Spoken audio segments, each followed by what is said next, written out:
mu bushikiranganji bujejwe amagara y'abantu igisata kijejwe gukurikirana ubuvuzi kama kigiyeho vuba nticahoraho,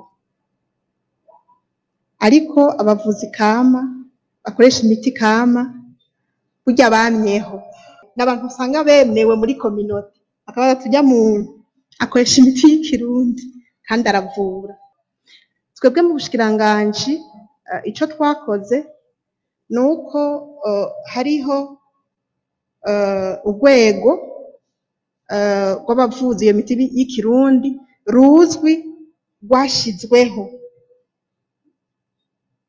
Urwo rwego rero hariho n'urundi rurugenzura, iyi Conseil national izobijejwe la médecine traditionnelle irimwo abo nyene, ni ukuvuga bo nyene umuntu atazwi atinjiye muri urwo rwego mu bushikiranganji ntibazaba bamuzi yuko avuza imiti y'ikirundi. Laboratoire INSP nyene izodufasha nayo nyene ku bijanye na reglementation y'iyo médecine traditionnelle. Mu byo bategekanya yuko à un certain moment abo bakoresha imiti kama bazozana muri laboratoire kugira ngo rero turabe muri iyo miti principe actif iri mu mutuvura nico uvura.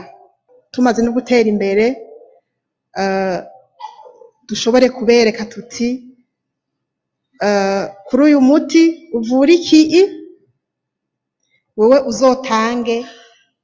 utuyiko tubiri kuyera kapshanye kuyera soupe kugira ngo